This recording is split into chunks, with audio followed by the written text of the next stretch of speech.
Saquen sus Biblias a Hechos capítulo 25. Dios mediante queremos recorrer los capítulos 25 y 26. Prácticamente ya los últimos capítulos de Hechos están muy ligados. Es una narrativa continua y esta característica narrativa hace que el tema que estamos viendo sea bastante descriptivo. Es las cosas que están sucediendo. No hay tanta enseñanza doctrinal o teológica, es más ver las cosas que estuvieron sucediendo con el apóstol Pablo. Ya habíamos dicho que el apóstol Pablo, después de su tercer viaje misionero, regresó y fue hacia Jerusalén, y en Jerusalén una turba quiso lincharlo en el templo, y en ese momento la autoridad romana lo rescató, lo tuvo que aislar, tuvo una confrontación con el Sanedrín, no salió nada auspiciosa. Luego hubo un complot donde lo quisieron asesinar con engaños, y ante este peligro que corría la vida de Pablo por causa de los religiosos fanatizados, Pablo fue enviado a Cesarea. El tribuno Lisias se encargó de enviar a Pablo a Cesarea, al lugar donde estaba la sede del gobierno romano para Judea, para esa zona de la tierra prometida. Entonces Pablo fue enviado a Cesarea ante el gobernador Félix. Pero vimos en la sesión anterior que a pesar de la inocencia de Pablo, Félix, el gobernador, lo mantuvo preso por 2 años, incluso tratando de extorsionarle y sacarle dinero. Y hacia el final del mandato de Félix, cuando ya iba a ser reemplazado, el relato nos dice que Félix, para congraciarse con los judíos, lo dejó preso a Pablo todos esos 2 años. Lo dejó preso hasta que vino su reemplazo, el nuevo gobernador llamado Porcio Festo. Y así llegamos al capítulo que nos atañe el día de hoy. Capítulo 25. Los capítulos 25 y 26 que vamos a ver el día de hoy. Muy bien, entonces a estas alturas Pablo ya ha estado preso en Cesarea durante 2 años. Entonces, es decir, entre los relatos de los últimos capítulos que hemos visto, hasta este momento, Pablo ya ha estado preso en Cesarea por 2 años. Ahora, el que escribió el libro de Hechos de los Apóstoles fue Lucas. Lucas, compañero en los viajes misioneros de Pablo, discípulo de Pablo. Lucas, el médico amado. Y ya habíamos hablado bastante de Lucas cuando empezamos el libro de Hechos. Lucas es el autor tanto del Evangelio según San Lucas como del libro de Hechos de los Apóstoles.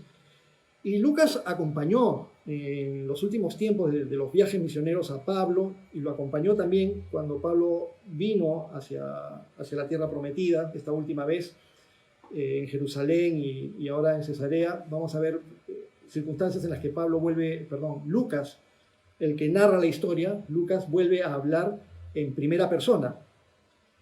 Ahora, mientras Pablo estuvo preso durante 2 años, ahora último, preso durante 2 años en Cesarea, y durante esos 2 años que Pablo estuvo preso, ¿qué hacía Lucas? ¿Qué estuvo haciendo Lucas? De hecho, no estuvo perdiendo el tiempo.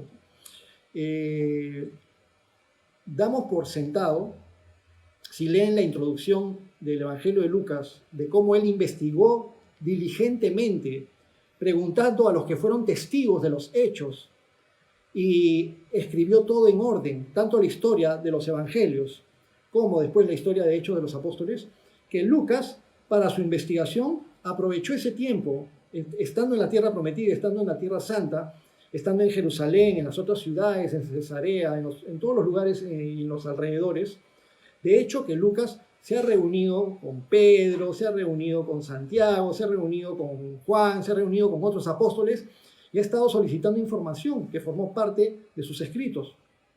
Pero algo que tengo por seguro también es que, de hecho, Lucas se tuvo que haber reunido también con María, la madre de Jesús, para también tener su testimonio con respecto a las cosas que sucedieron cuando Jesús nació y cuando Jesús era niño, en los primeros años de la vida de nuestro Señor Jesucristo.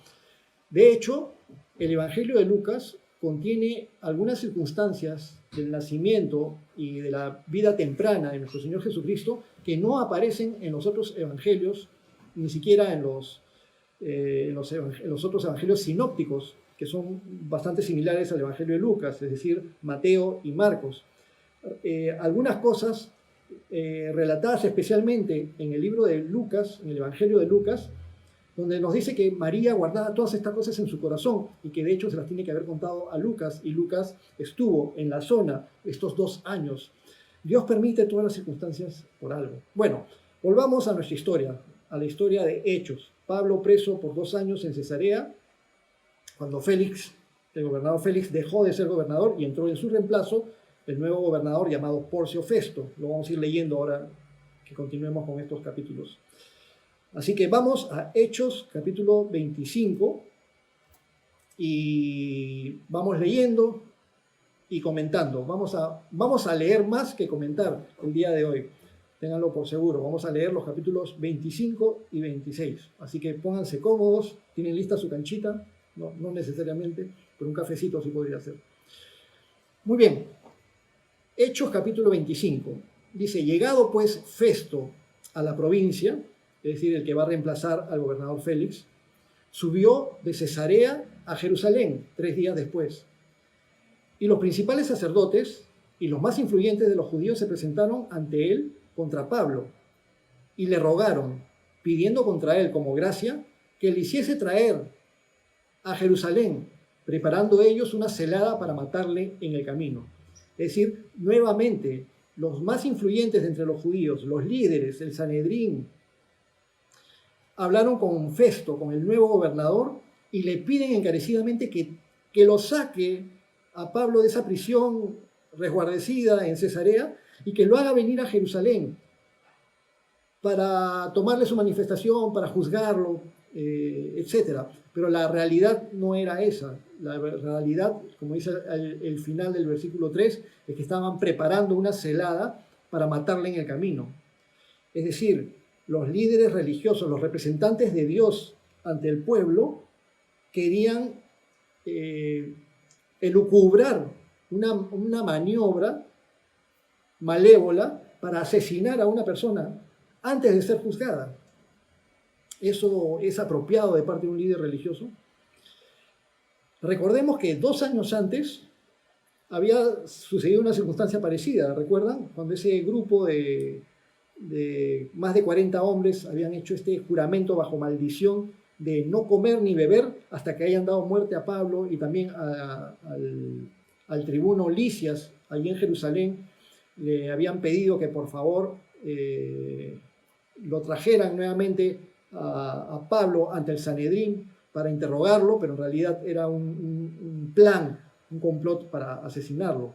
Entonces ahora, en este caso, la autoridad romana, en este momento, el gobernador Porcio Festo, les responde. Versículo 4 dice: respondió que Pablo estaba custodiado en Cesarea, a donde él mismo partiría en breve. Los que de vosotros puedan, dijo, desciendan conmigo, y si hay algún crimen en este hombre, acúsenlo. Entonces, sabiamente, Porcio Festo no se dejó llevar por las autoridades judías, dijo: si quieren acusarle, vengan también a Cesarea.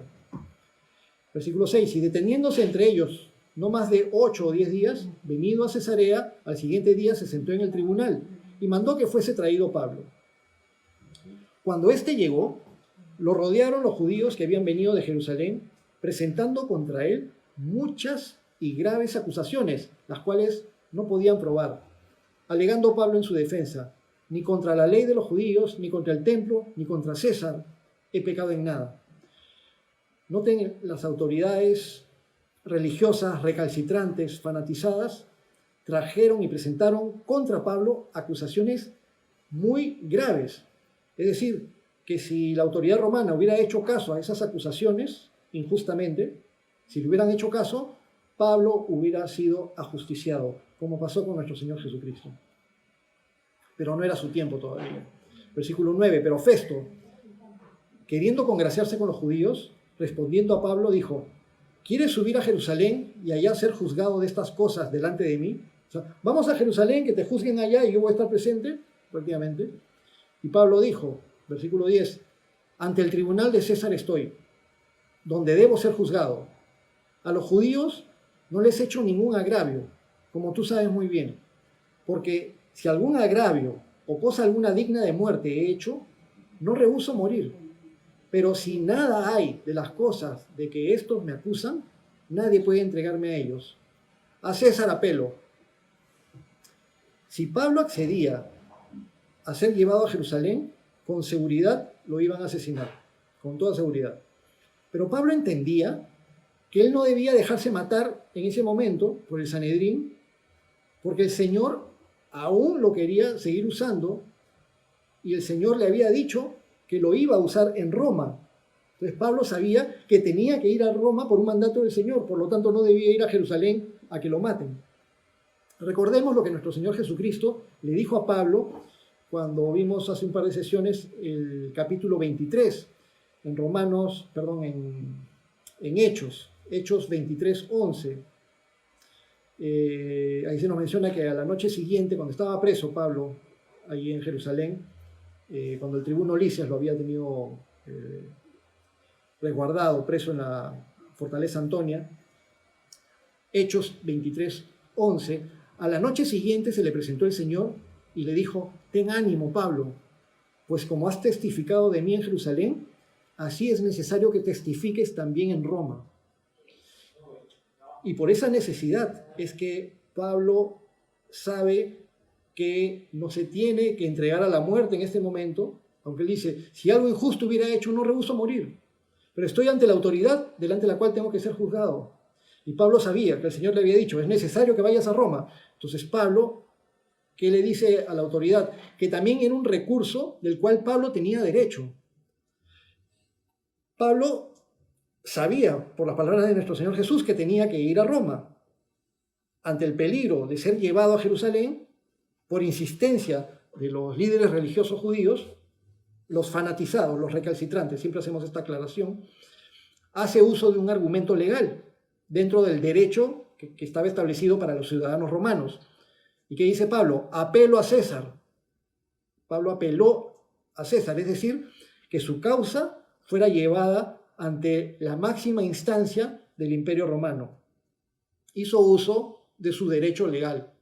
Está bien si un creyente cristiano puede hacer uso de sus derechos, de los recursos que tenga al amparo de la ley y de las autoridades cuando se tratan de problemas, de juicios y de diferentes circunstancias, abusos de autoridad y tantas cosas que nos pueden suceder en nuestras leyes, en nuestros tiempos. Pablo hace uso de este argumento legal y apela a César apelo.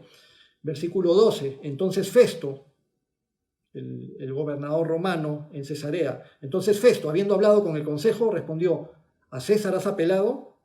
A César irás. Continuamos entonces.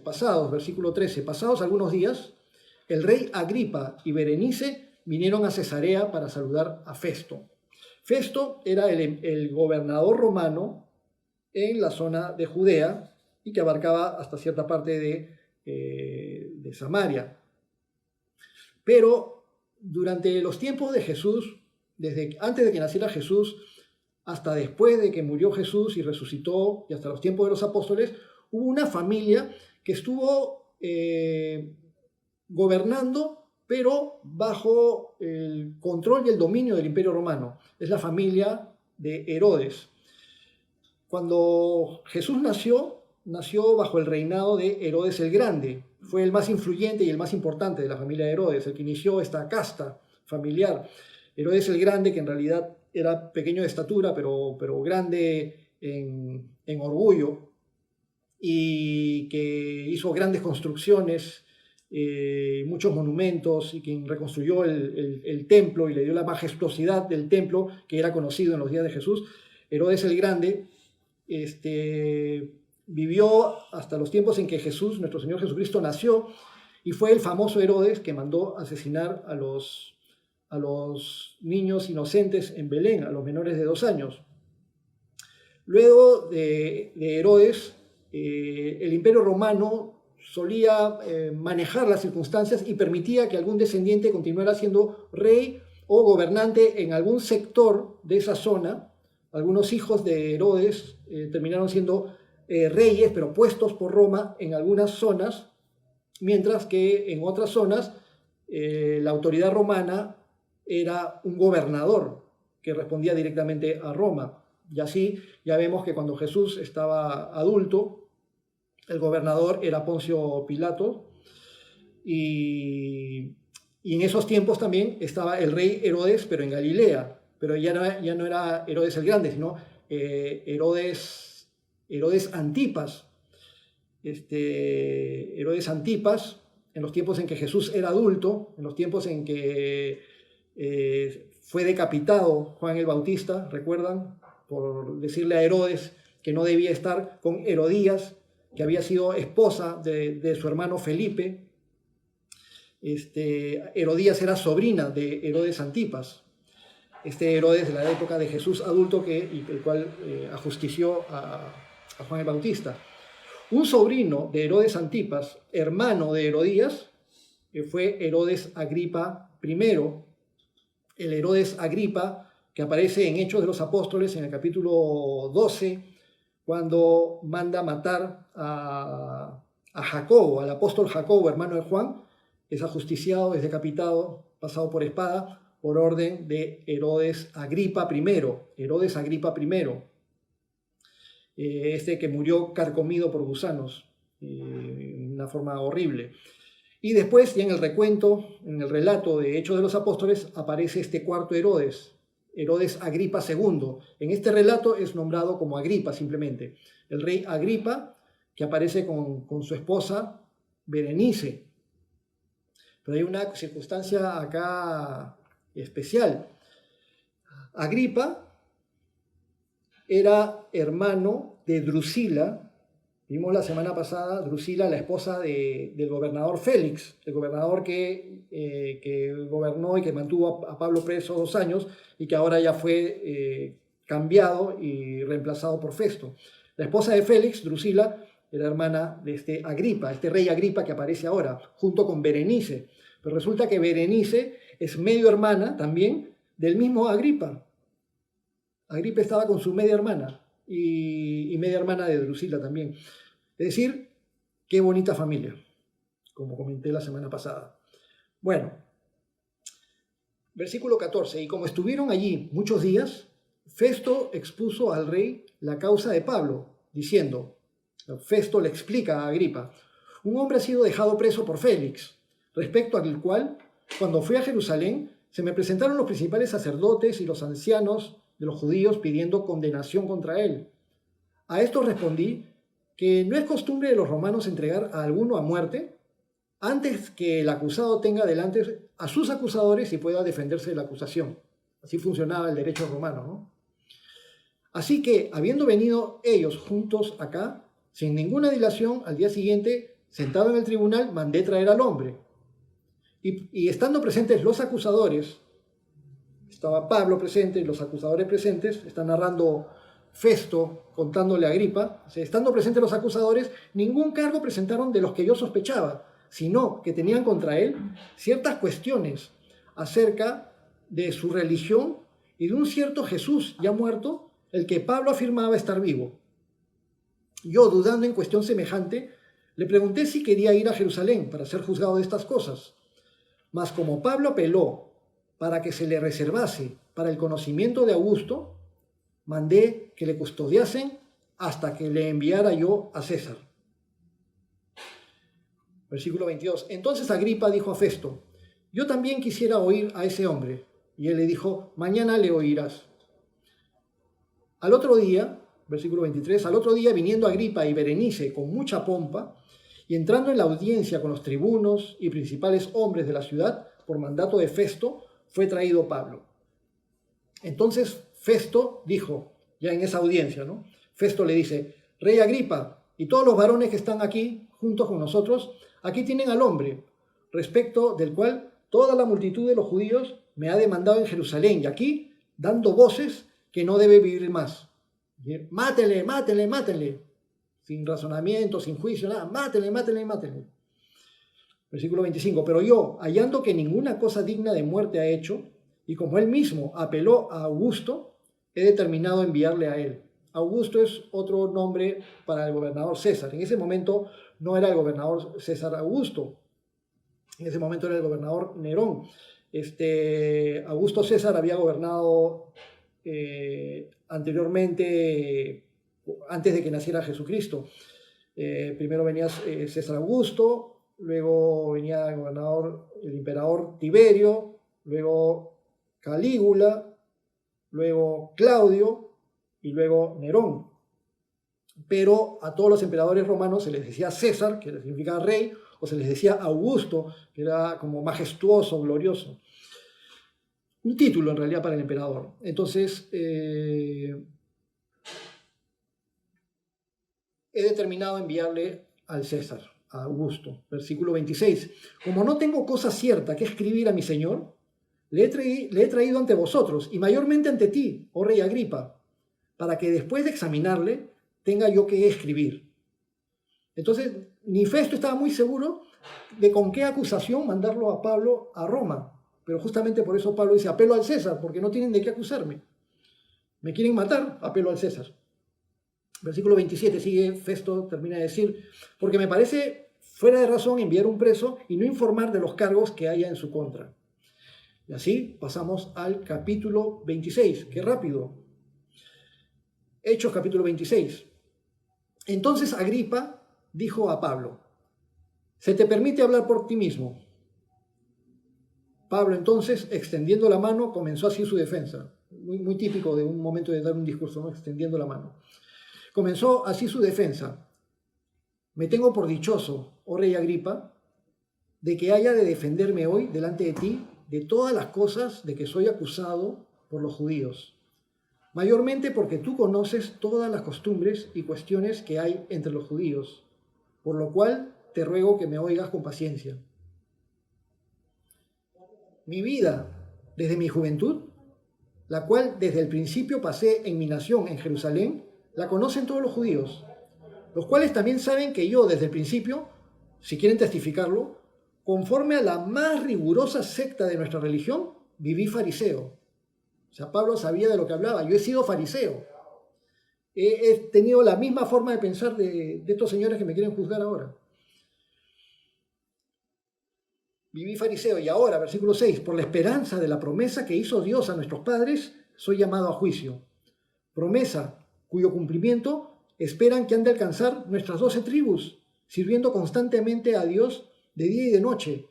Por esta esperanza, oh rey Agripa, soy acusado por los judíos. La esperanza del pueblo de Israel, que se cumpliera la palabra de Dios dada en la ley y en los profetas, de que habría de venir el Mesías, que habría de salvar a la nación. La esperanza de las 12 tribus. Dice, por esta esperanza es que soy juzgado, soy acusado por los judíos. No es justo que se me acuse por una esperanza que es la base de la fe de todos los judíos y de todas las 12 tribus de Israel. Es lo que está diciendo. Versículo 8.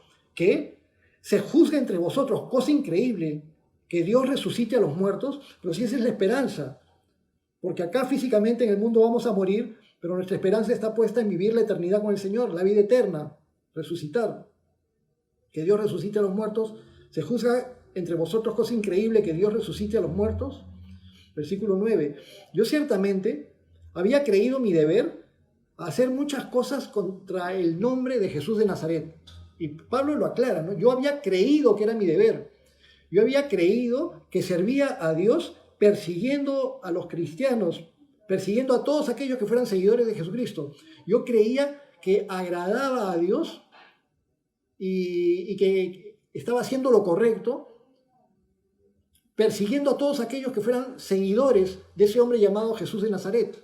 Y acá ya empieza a mencionar propiamente a Jesús de Nazaret. Y notemos cómo Pablo en esta defensa y en esta exposición que hace, introduce la manera de hablar acerca de Jesús, la esperanza de las 12 tribus, la esperanza de la nación judía. Y lo menciona ahora, Jesús de Nazaret, y no esconde de quién está él hablando.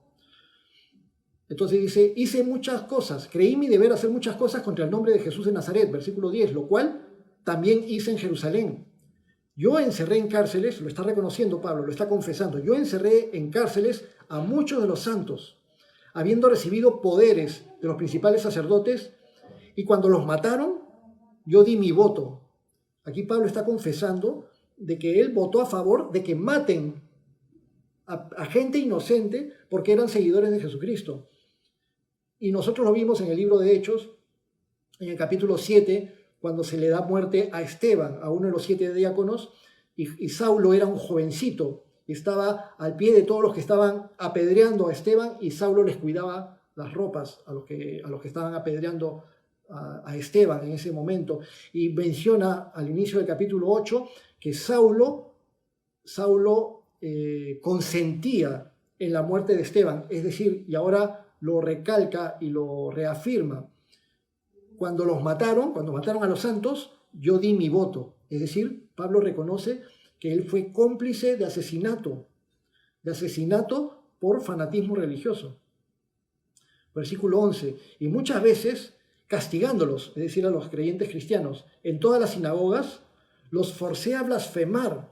¿Se dan cuenta la gravedad del pecado de Pablo antes de su conversión? La gravedad de ese fanatismo religioso que lo llevó a perseguir a todos los que fueran seguidores de Jesús de Nazaret, perseguirlos, encarcelarlos, participar en sus ajusticiamientos, en sus muertes, y además obligarlos a blasfemar, es decir, tomar una posición de ventaja por la fuerza de las armas, por la fuerza del poder de varios varones que toman a una familia inocente y de repente cogen al padre de familia, amenazan a los hijos y obligan a que una persona hable mal en contra de Jesús.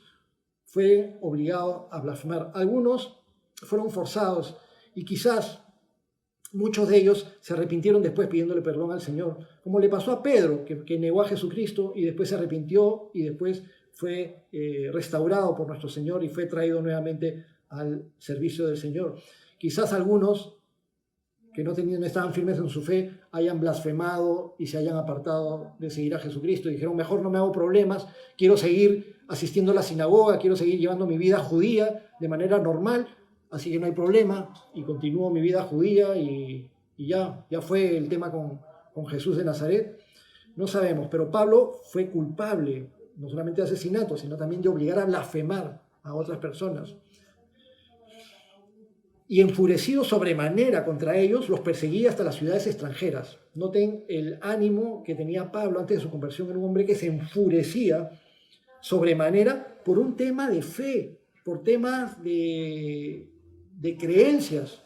Y ahí es cuando hablamos acerca de este fanatismo religioso tan perjudicial y tan en contra de la naturaleza de Dios. Todo fanatismo religioso, sea de judíos, sea de cristianos, sea de evangélicos, sea de católicos, sea de musulmanes, sea de budistas, sea de hinduistas, fanatismo religioso alrededor del planeta es una circunstancia nociva para la sociedad. Y cualquier tipo de fanatismo, el fanatismo ideológico, el fanatismo cultural, el fanatismo ateo, el fanatismo nazi, y como había mencionado en otras oportunidades, hasta el fanatismo deportivo, que lleva a que las personas se maten y se destruyan entre ellas, todo tipo de fanatismo. Así era Saulo, antes de su conversión. Y ahora Pablo va a hablar acerca de cómo fue que Dios obró en él. Versículo 12. Sigue Pablo hablando ante esta tribuna tan especial, formada por el gobernador romano, Porcio Festo, el rey Agripa con Drusila y todos los principales de la sociedad y de las autoridades. Sigue él hablando públicamente en ese momento, Pablo. Versículo 12 dice, ocupado en esto, iba yo a Damasco con poderes y en comisión de los principales sacerdotes, cuando a mediodía, oh rey, yendo por el camino, vi una luz del cielo que sobrepasaba el resplandor del sol, la cual me rodeó a mí y a los que iban conmigo. Y habiendo caído todos nosotros en tierra, oí una voz que me hablaba y decía en lengua hebrea, Saulo, Saulo, ¿por qué me persigues? Dura cosa te es dar coces contra el aguijón. Como habíamos mencionado en una vez anterior, cuando vimos el capítulo 22, obviamente también en el capítulo 9. Esta es la tercera vez que se relata en el libro de Hechos la conversión del apóstol Pablo. La primera es el relato de la circunstancia cuando sucedió en el capítulo 9, pero luego Pablo, en sus propias defensas, él mismo relata su conversión en el capítulo 22 y ahora en este capítulo 26 Pablo lo vuelve a relatar. Pero la cosa es que por tercera vez en el libro de Hechos vemos el relato de la conversión del apóstol Pablo. Y lo que habíamos mencionado en una anterior oportunidad es que si alguna circunstancia o algún tema es mencionado varias veces o repitentemente en la Biblia, es porque Dios quiere que prestemos atención a los detalles en torno a ese tema. Entonces notemos que Pablo estaba persiguiendo a los creyentes cristianos hacia Damasco. Se le aparece esta luz que los ciega a todos. Era el mediodía en la zona del Medio Oriente, o del cercano Oriente, perdón, y reciben una luz más resplandeciente que el sol del mediodía. Perdón, Medio Oriente, la Tierra Santa. Y de esta luz sale esta voz que le dice: Saulo, Saulo, ¿por qué me persigues? Y si Saulo estaba yendo a perseguir cristianos, pero la voz de Jesús le dice: ¿por qué me persigues? Ya lo habíamos mencionado antes, ¿no? Y la voz le dice: ¿por qué me persigues? Dura cosa te es dar coces contra el aguijón. Ya habíamos mencionado acerca de cuál era este aguijón en los bueyes, en las yuntas, que se utilizaba para cuando los bueyes se ponían muy, muy bravos, muy chúcaros, y no querían permitir que los manejen para la cosecha, para sembrar. Y entonces, y los bueyes, cuando empiezan a dar patadas, a veces en la misma yunta se ponía un dispositivo con una punta para que cuando el buey pateara hacia atrás, se hincara y eso lo hiciera que ya no siga y no insistiera. O a veces era un aguijón que el agricultor podía tener en la mano, un palo con punta, para que cuando el buey empezara a patear, el agricultor le hincara para que el buey desista y ya no siga pateando. Es decir, el buey tenía que ser bien necio para seguir pateando contra aquello que lo hiere. Y eso es lo que le está diciendo Jesucristo al apóstol Pablo. Dura cosa te dar de coces contra el aguijón. Eso es una torpeza, hacer algo con lo cual te estás dañando tú mismo. Estás atacando a los hijos de Dios, atacando a aquellos que siguen a Jesucristo. Pero notemos, como mencionamos también en las veces anteriores, que Jesús lo toma muy a pecho. En el versículo 15, entonces yo dije: ¿quién eres, Señor? Y el Señor me dijo: yo soy Jesús, a quien tú persigues. Pero no, Pablo no estaba persiguiendo a Jesús, estaba persiguiendo a los cristianos. Pero Jesús le dice: si los persigues a ellos, me estás persiguiendo a mí. Te metes con ellos, te estás metiendo conmigo. Dices algo malo de ellos, estás diciendo algo malo de mí. Muchas veces nos vamos a encontrar con este tipo de circunstancias en las cuales los hijos de Dios vamos a tratar de ser denigrados, calumniados, insultados. Y cuando sucedan estas cosas, o han sucedido a nivel mundial y siguen sucediendo en la actualidad, tengamos por seguro que el que se mete con nosotros, se mete con nuestro Señor Jesucristo, y que nuestro Señor Jesucristo va a sacar cara por nosotros. Así que descansemos en el Señor. El Señor dice: mía es la venganza, yo daré el pago. Lo triste es cuando entre los propios creyentes cristianos nos maleteamos entre nosotros. Maletearse es un peruanismo, creo, no sé si se usa en otros países de Latinoamérica. Es cuando nos insultamos, nos calumniamos, hablamos mal los unos de los otros hacia el liderazgo, hacia los hombres que Dios ha puesto para guiar al rebaño. Y de igual manera, la Biblia nos da enseñanzas con respecto a esto: no juzgar siervos ajenos, que tendrán que dar cuenta al Señor. Pero ¿quiénes somos nosotros hablando mal contra los demás, o hablando mal en contra de un hermano o de una hermana cristiana? Como si no nos diéramos cuenta de que el Señor Jesús ama a todas sus ovejas. Todos los que son papás saben qué se siente cuando alguien se mete con un hijo tuyo, cuando insultan o cuando agreden a un hijo tuyo, cuando hacen daño, cuando lo perjudican a un hijo tuyo. ¿Qué crees que siente Dios cuando alguien hace algo en contra de un hijo suyo? Y tú, si hablas mal de tu hermano en Cristo, estás hablando mal de un hijo de Dios también. Tenemos que tener cuidado de esas circunstancias. Bueno, versículo 16.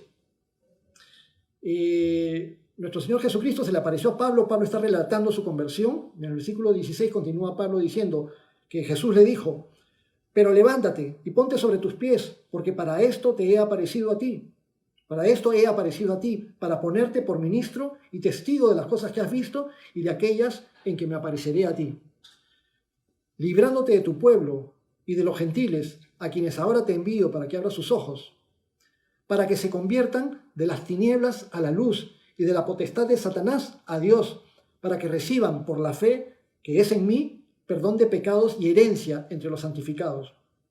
Noten qué grandiosa oportunidad del apóstol Pablo.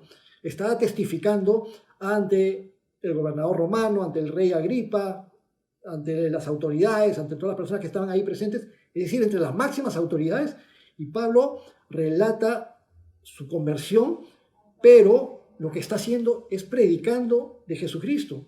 Menciona que Jesucristo mismo le dijo a Pablo que vaya a los gentiles, primero a los de su pueblo y luego a los gentiles, para que abra sus ojos, para que se conviertan de las tinieblas a la luz, de la potestad de Satanás a la potestad de Dios. Y notemos esto, que nuestro Señor Jesús lo afirma, y Pablo también lo escribe en sus epístolas después. Todo ser humano en pecado está bajo la potestad de Satanás. Y solamente cuando una persona se arrepiente, cuando su corazón es tocado por el Espíritu Santo y esa persona se arrepiente, pide perdón por sus pecados y le entrega su vida a Jesucristo y reconoce a Jesús como Señor y Salvador, por la fe puesta en Jesús, esa persona es quitada de la potestad, es decir, de la autoridad de las tinieblas, de la autoridad de Satanás, pasa a estar bajo la tutela y la autoridad y el señorío de Jesucristo, bajo la tutela, la potestad, la autoridad y señorío de nuestro Dios Todopoderoso. Todos los seres humanos, por causa del pecado, están bajo la potestad de Satanás.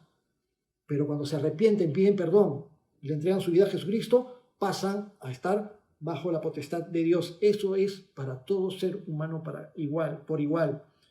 Aquel que se arrepiente y pone su fe en Jesucristo, nace de nuevo y es convertido en un nuevo hombre, en una nueva mujer. Pero el que no se arrepiente, no nace de nuevo y continúa muerto espiritualmente y muerto en sus pecados. Para que reciban, esto sí es doctrinal, para que reciban por la fe que es en mí, por la fe que es en Jesús, perdón de pecados. El perdón de pecados se recibe por la fe en Jesucristo y herencia entre los santificados. Por lo cual, sigue Pablo relatando, versículo 19, oh rey Agripa, no fui rebelde a la visión celestial, sino que anuncié primeramente a los que están en Damasco y Jerusalén y por toda la tierra de Judea y a los gentiles, que se arrepintiesen y se convirtiesen a Dios, haciendo obras dignas de arrepentimiento. Por causa de esto, los judíos, prendiéndome en el templo, intentaron matarme, pero habiendo obtenido auxilio de Dios, persevero hasta el día de hoy, dando testimonio a pequeños y a grandes, no diciendo nada fuera de las cosas que los profetas y Moisés dijeron que había de suceder. Y Pablo menciona toda la palabra de Dios contenida en el Antiguo Testamento, las escrituras hebreas, todo lo que está contenido en la ley y en los profetas, todas las cosas que los profetas y Moisés dijeron que habían de suceder, es decir, todo lo que está contenido en las escrituras. Y nunca he dicho nada que esté fuera de eso, dice Pablo. Versículo 23, que el Cristo habría de padecer y ser el primero de la resurrección de los muertos para anunciar luz al pueblo y a los gentiles. El Cristo debía de padecer y debía de morir. Pero ¿cómo? ¿Ese no es un invento del Nuevo Testamento? No, se encuentra en el Antiguo Testamento. Pero no era que el Cristo iba a ser un rey de carácter universal, un rey que tendría un reino eterno. ¿Cómo pues habría de morir? Pero está en el Antiguo Testamento. Salmo 22, Isaías 52, 53, Daniel capítulo 9, etcétera, etcétera. Tantas profecías que se cumplen en la muerte y el sufrimiento de nuestro Señor Jesucristo, más luego su resurrección. Y por eso, ahora sí, nosotros mirando desde adelante hacia atrás, nos damos cuenta que las profecías con respecto al Mesías que se encuentran en el Antiguo Testamento tienen un doble cumplimiento, porque el Mesías habría de sufrir, habría de morir, habría de resucitar, pero el Mesías vendrá para reinar con un reino universal y eterno. Y ese es el Mesías que estamos esperando, el mismo Mesías que ya estuvo acá, nuestro Señor Jesucristo. Entonces Pablo aprovecha y predica delante de esta audiencia, para que nadie tenga excusa, ni grande, ni pequeño, ni pobre, ni rico, nadie tiene excusa. La palabra de Dios llega por igual y se le da la oportunidad a todos los seres humanos, y se le dio la oportunidad también a Agripa, al rey Herodes, como se le pudo dar la oportunidad a Pablo, a Saulo, al sumo sacerdote y a cualquiera del pueblo y de cualquier pueblo, tanto judíos como gentiles. Versículo 24. Entonces, Pablo, diciendo él estas cosas en su defensa, Festo, el gobernador romano, Festo, a gran voz, dijo: estás loco, Pablo, las muchas letras te vuelven loco. Es decir, ¿qué te pasa, Pablo? ¿De qué estás hablando? ¿Del sufrimiento del Mesías, de la resurrección? Estás loco. Que muchas veces las personas, cuando oyen hablar a un creyente cristiano de frente, dicen: estás loco, ¿qué te pasa? Oye, ¿qué? Que poner tu confianza que en la palabra de Dios, que en la Biblia, y que confías en Dios y que vas a vivir de confiar en Dios. Estás loco, y que tu futuro está puesto en las manos de Dios. ¿Qué te pasa? Estás tronado, te han lavado el cerebro. Pero Pablo, ¿qué le responde? Versículo 25. No estoy loco, excelentísimo Festo, sino que hablo palabras de verdad y de cordura. Pues el rey, versículo 26, pues el rey sabe estas cosas, delante de quien también hablo con toda confianza. Porque no pienso que ignora nada de esto, pues no se ha hecho esto en algún rincón.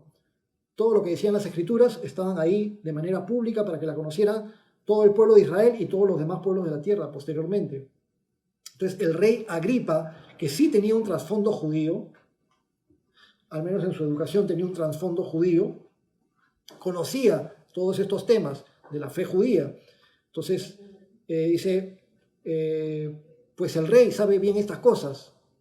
Pienso que no ignora nada de esto, pues no se ha hecho en algún rincón. Versículo 27. ¿Crees, oh rey Agripa, a los profetas? Yo sé que crees. Y acá lo ponen entredicho al rey Agripa, porque si crees a los profetas señalan a Jesucristo, tienes que creer en Jesucristo.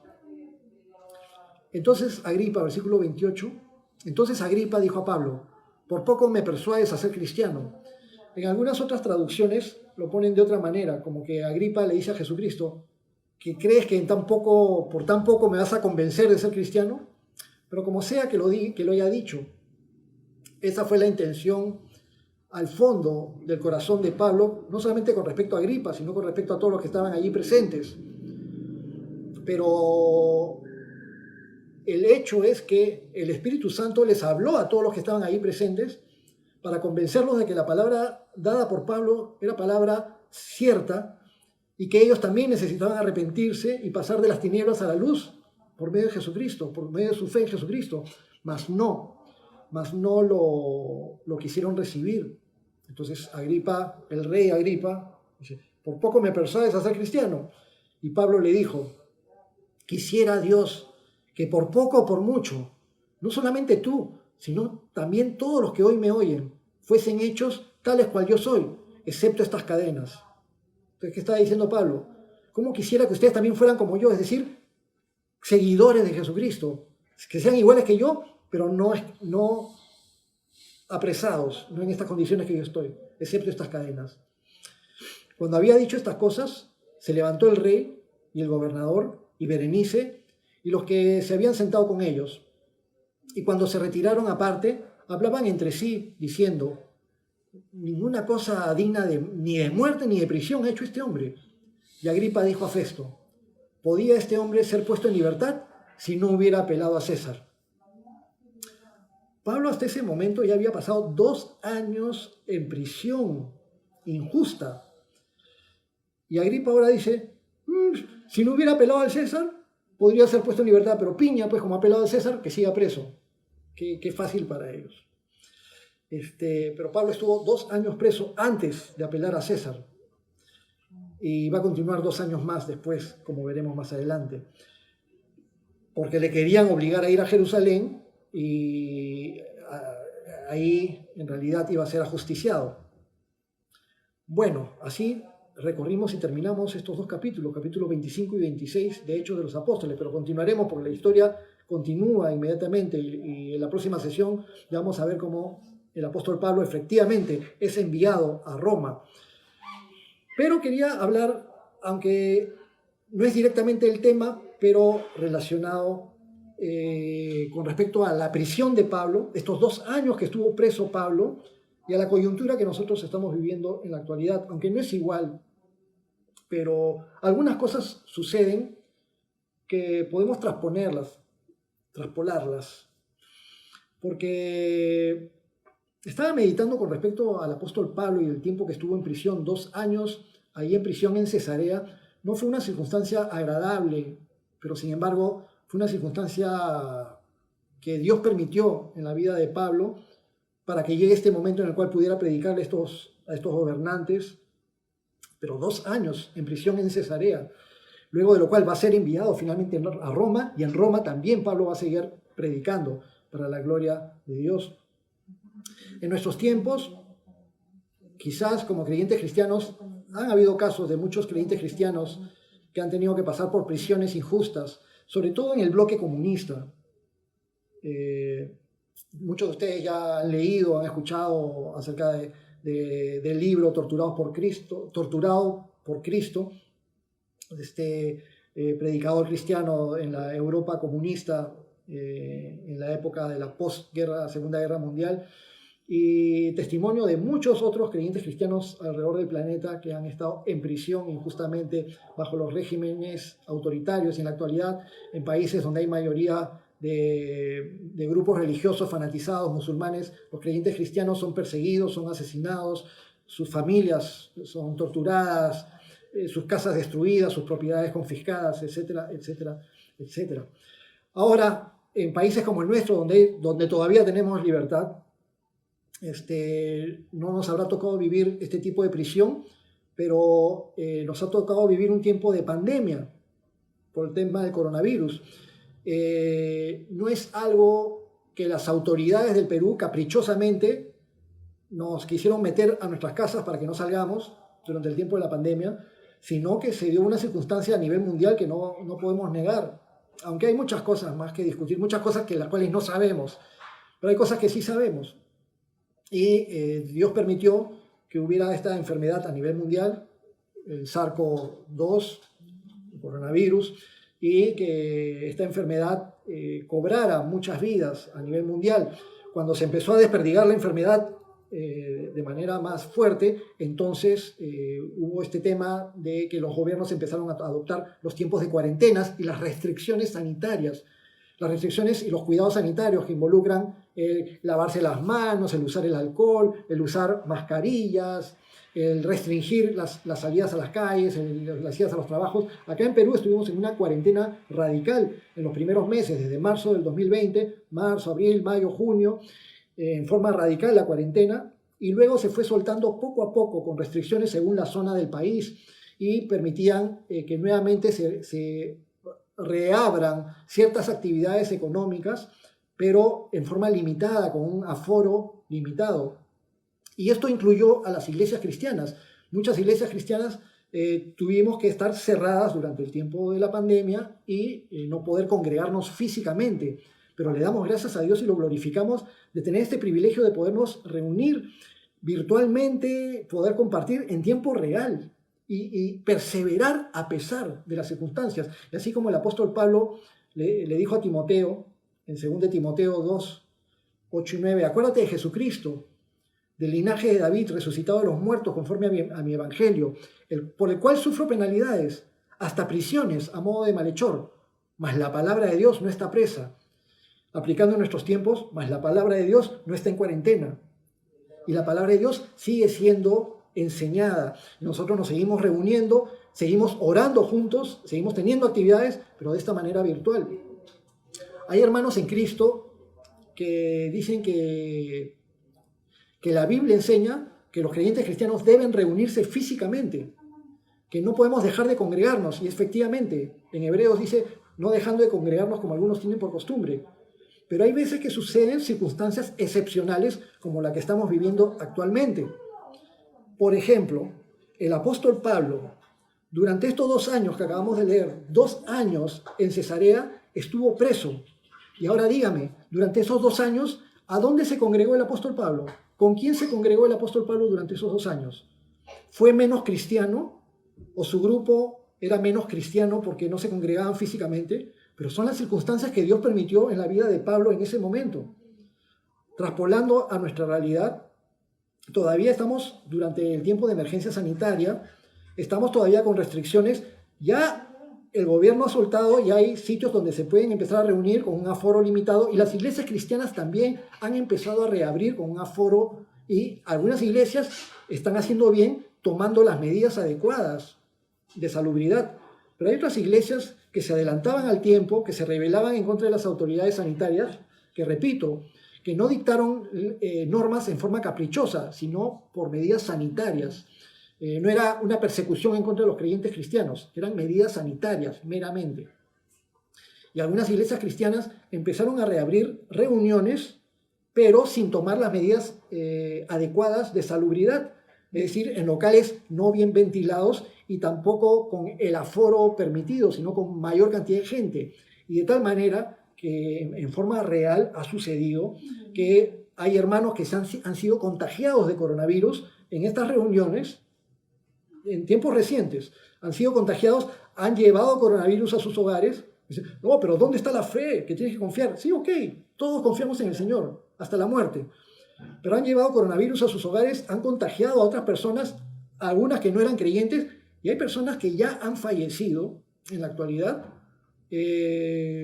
algunos creyentes y algunos no creyentes, no digo que todos, pero en forma directamente contagiados por reuniones que se han dado de este tipo. Entonces estamos en tiempos de ser bastante responsables. Entonces, ¿el creyente cristiano debe congregarse? Claro que sí, cuando las circunstancias nuevamente lo permitan. En Gracia estamos orando con todo el corazón por congregarnos nuevamente de manera física. Con el pastor Lucho, con el pastor Iván, estamos orando y hemos considerado que cuando ya estemos vacunados, entonces reabriremos las reuniones físicas poco a poco, con un aforo limitado, con las condiciones en la iglesia, con las puertas abiertas de manera que circule el aire de la manera adecuada y que sea el riesgo mínimo, y con todas las medidas de salubridad que se debe tener de manera adecuada y gradualmente. Y muy pronto será, si Dios lo permite, muy pronto. Pues como ustedes saben, acá en el Perú ya los cronogramas de vacunación han avanzado y ya se están vacunando los mayores de 50 años.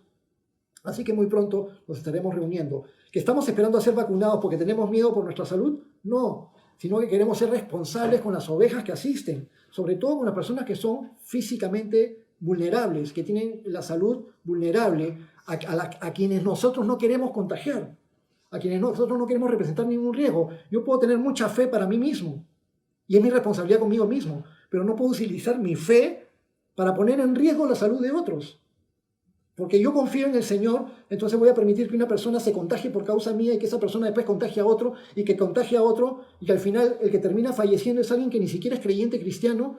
¿Y a dónde se va alguien que fallece sin ser creyente cristiano? Aunque todo está en las manos del Señor. Lo decía porque hay personas dentro del cristianismo que están presionando y están diciendo en la actualidad que solo las iglesias verdaderas son las que están con sus puertas abiertas, recibiendo a la gente físicamente, porque aquellos que no se reúnen físicamente, esos no son iglesias verdaderas.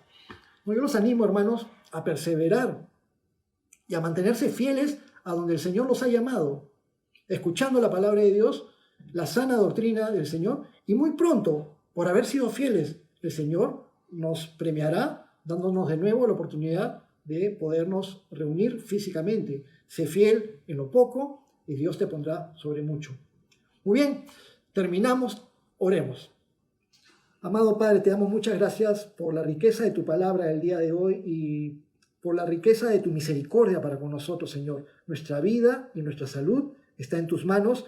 Te damos gracias por permitirnos este tremendo privilegio que es para nosotros reunirnos así virtualmente. Sabemos que pronto nos concederás nuevamente el privilegio de reunirnos físicamente, pero que nos has dado muchas lecciones durante todo este tiempo que está durando el tema de la pandemia y las demás cosas que nos toca vivir, Señor. Todas ellas las ponemos en tus manos, en todo te glorificamos y te damos gracias. Amado Señor, te entregamos nuestras vidas, te entregamos el día de hoy, todo lo que viene y todo te lo pedimos en el nombre de tu Hijo Jesús. Amén.